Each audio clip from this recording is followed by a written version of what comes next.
The materials that we picked up weighed anything. Looked like it was weightless. You couldn't feel that you had anything in your hands. I found one piece of metal, what looked like metal anyway. It was not flexible, but it was as thin as a foil of a pack of cigarettes. It was that thin. One of my boys told me, he said, there's something unusual here. He said, I tried to make a dent in this metal. He said, you can't bend it. You can't make a mark on it. He says, I took a sledgehammer and whammed it. I put it on the ground and whammed it.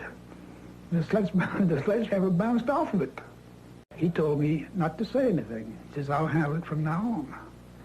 And that's exactly what he did. When he came out, he said, he told the press that was there, he said, that was nothing but a weather balloon, crashed weather balloon. It was definitely not a weather balloon. And it was an aircraft. So what it could have been, I wouldn't know. I still don't know.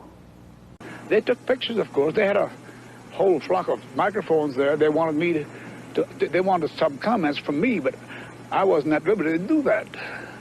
So all I could do is keep my mouth shut. And General Ramey is the one who discussed, told the newspapers, I mean the newsmen, what it was and to forget about it. It was nothing more than a weather observation balloon, of course, which we both knew differently. We left Roswell perhaps around 3:30 or 4 o'clock in the afternoon. As you can see, it's flat. It is very difficult. In fact, with just verbal directions, we never would have found it. We had to follow the rancher out there.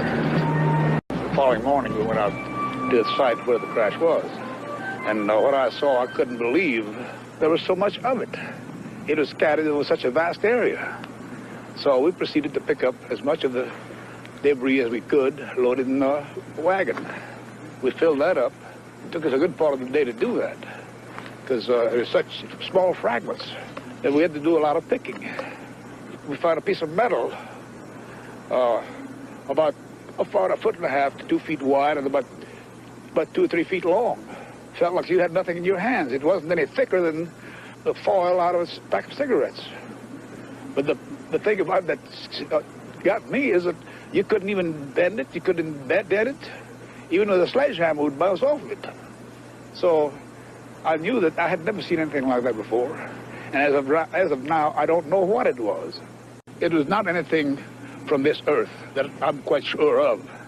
Because being an intelligence officer, I was familiar with just about all materials used in aircraft and in our air travel. This is nothing like that. It could not be. It could not have been.